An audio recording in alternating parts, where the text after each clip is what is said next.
байцгаана уу? Та бүхэндээ өнөөдөр амгалан ялдгая. Энэ ч маань Матай 25-аас уншиж гэж утсан нэг хэсгэлээ. Мөн Тэнгэрийн ажлын шин түрүүнийг ухтахаар дэнлүүгээ аваад гарсан 10 охинтой төстэй юм. Тэдний 5 нь мунхаг, 5 нь ухаалаг болоо.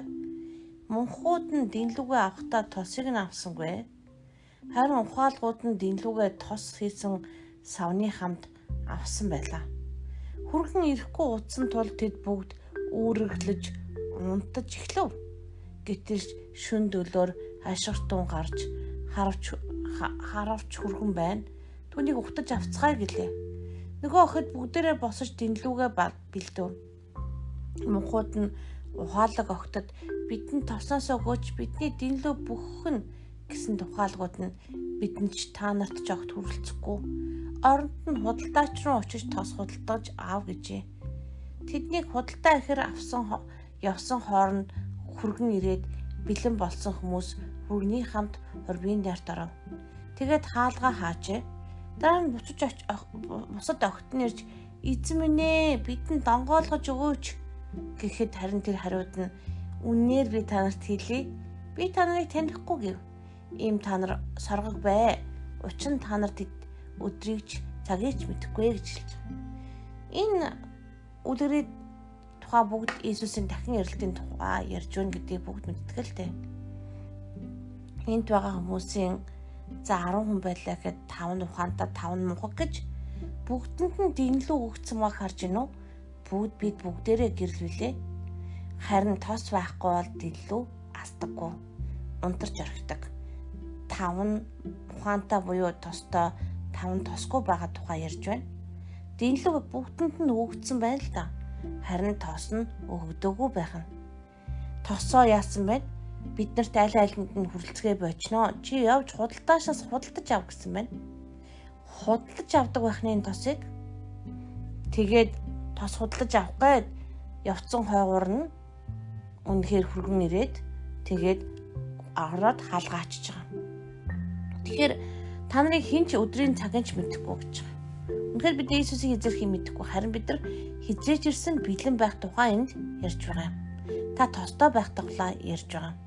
Тосоо худалдаж авах хэрэгтэй байна. Тэгвэл тос туслахаа хэрэгтэй байна. Хинээс тос туслахаа авах вэ? Урсгах вэ гэж ярьдаг хүмүүс байдаг. Би ч гэсэн тэгж боддог байсан. Гэхдээ энийг сайн ойлгохын тулд бид үнэхээр Библийг унших шаардлагатай болно.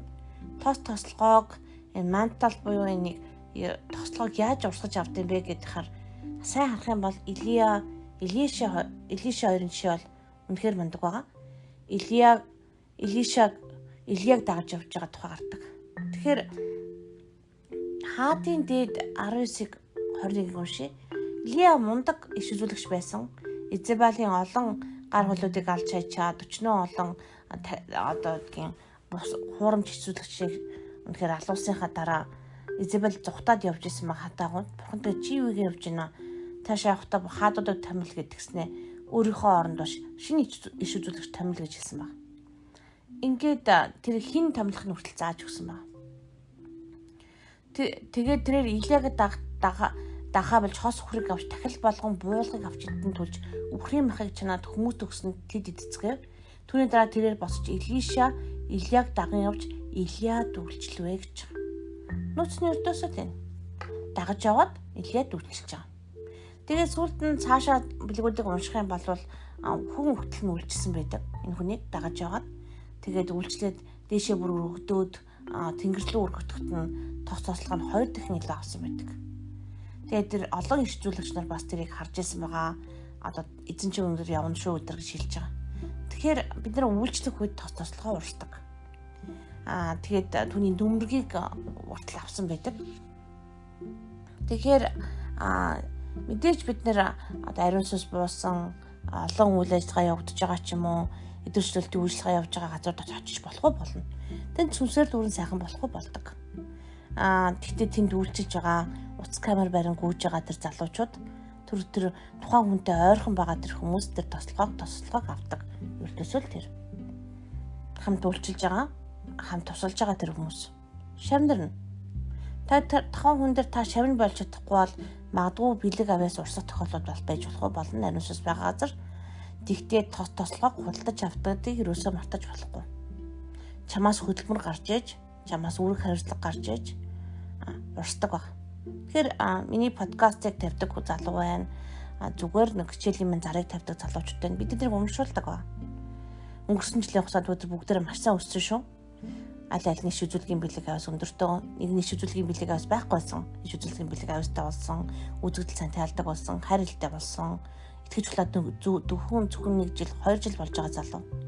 Харин нөгөө залуу нь болохоор нэгэн тэр жилүүтэнд дуртай, үнэхээр тослогдсон тэм залуу байсан. Гэтэ өнгөрсөн жилийн хугацаанд өссөн өсөлтөнд харах юм бол бүхэн гайхмаар тэр өсөлтийг харж болно. Тэд аль аль нь сайн дураараа үйлчилсэн. Тэр надад үйлчлэл гэж хэлж байгаа юм биш л дээ. Өөрийнхөө удирдагч, өөрийнхөө тэр багш таны сонгогдсон бурхан танд хэнийг таны багш болгосон байна? Хэнийг таны шав болгосон байна?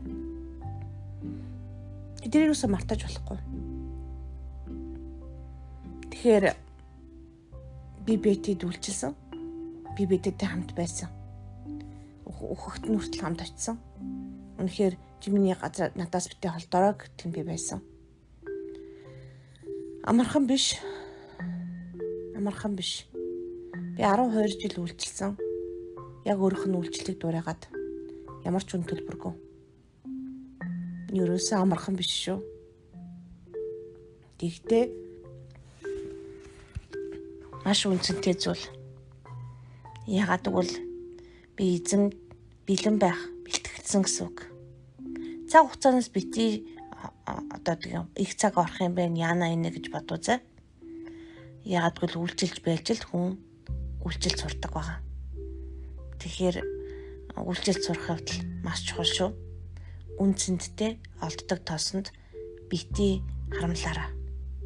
Иесус бол жинхэнэ үнцэнтэй зүйл.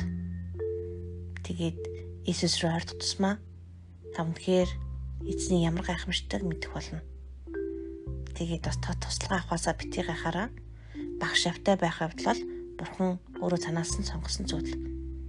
Тэгээд таныг өмнөөр энэ цаг мөчид эзэн таныг өөрийн гэсэн багштай болгож өгөхөөр гэж хүсэж байна. Тэгээд та өнөхөр багш бол бас өөрийн гэсэн шавнарыг та бас түнд харуулаараа явуулж өгөрөө гэж хүсэж байна. Тэгээд үнэхээр гайхамшигтай дагалдагч нарыг та нар бэлдэг болтугай.